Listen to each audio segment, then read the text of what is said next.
Hey guys, good morning, welcome back to my new vlog. তো guys দেখছো কি অবস্থা করেছে কালকে রাতে হাতিতে। কাল রাতে ছিল হাতি প্রায় 3টার দিকে, রাত 3টার সময় দেখছো আলুর জমিতে অবস্থা কি করেছে দেখো।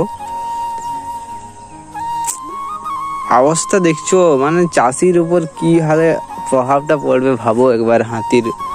হাতির উৎপাতটা দেখছো একবার। এটা তো কম সম, ঠিক আছে, এটা তো কম সম দেখছো। আমার দাদাদের বাড়িতে যা করেছে না, অন্যরকম করেছে। চলো সেটাই দেখাচ্ছি আপনাদের। দেখছো কি অবস্থা করেছে, পুরা জমি খালি করে দিয়েছে। দেখছো এত বড় জমি একদম কিচ্ছু রাখেনি। আলু দেখো বেরিয়ে আছে, কি অবস্থা করেছে দেখো এবারে। গাইস দেখছো অবস্থা, দেখছো গাইস কি হাল করেছে হাতি। সাতটা হাতি ছিল, কি বলবো আর। হাতি তাড়ানো যাচ্ছে না, প্রচুর রোগ করছে। দেখো গাইস কি করেছে দেখছো। এদিকে সরষা বাড়িটাকে মেরে দিয়েছে একবারে,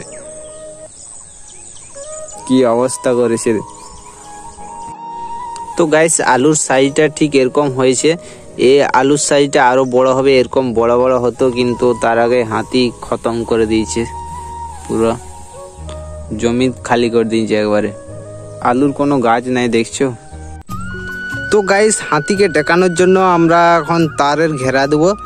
এই আলু বাড়ির চারিপাশে তারের ঘেরা দেবো। তার জন্য প্রয়োজন হবে তারের। তো গাইস তার তো পেয়ে গেছি, এবার শুধু তারে তো আর বেড়া দেওয়া যাবে না, তার জন্য প্রয়োজন হবে খুঁটার। তো তারগুলো এখানে রেখে দিচ্ছি, খুঁটা এনে গেড়ে তারপরে তার টানবো। চলে যাই খুঁটার খোঁজে।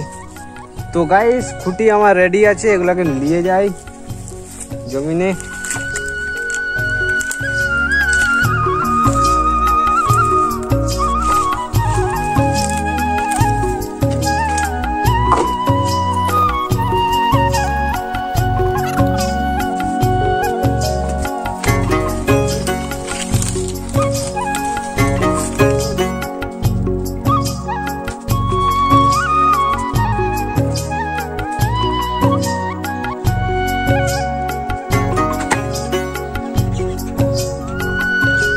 খুঁটিগুলো গাড়ার জন্য গর্ত করতে হবে, তো গর্ত করে নিয়ে আলু বিলের চারিপাশে।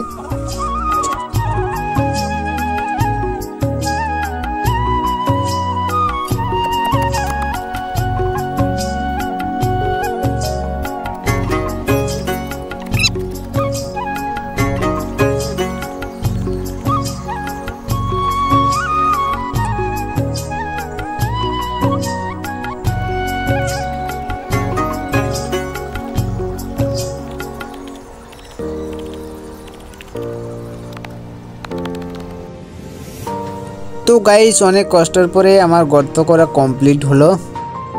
তো এবারে আমি খুঁটিগুলো গেড়ে নিই।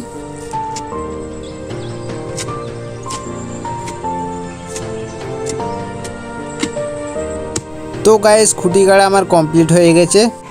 তারপরে আমি আসি আমাদের ধান জমিনে লাঙ্গল করতে। ট্রাক্টরটি আমাদের ধান জমিনে লাঙ্গল করছে।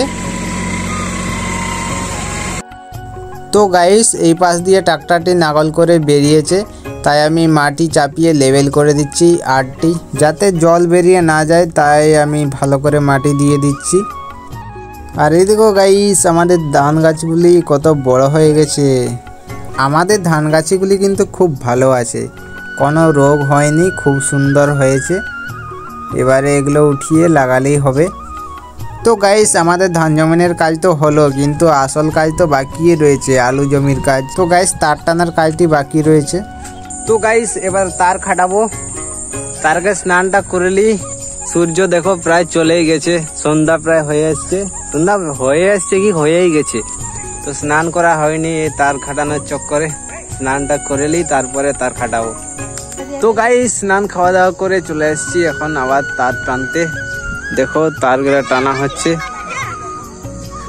নাট বল দিয়ে প্রথমে তার দিয়ে বেঁধে দিয়েছি, তারপরে ওর ফাঁকে তারটা গলাচ্ছি। তো নাট বল কি জন্য দিয়েছি ওটা অবশ্য বলবো। তো গাইস তার টানা কমপ্লিট হয়ে গেছে আমার। তো দেখো একবারে সন্ধ্যা হয়ে গেছে, রাত্রি হয়ে গেছে। তো ভিডিওটা আজকের মতন আমি এখানে শেষ করছি। তো ভিডিওটি ভালো লাগলে অবশ্যই একটি লাইক করে দিও, আর চ্যানেলে নতুন এসেছেন তো সাবস্ক্রাইব করে দিও। আজকের মতন আসুন, বাই বাই।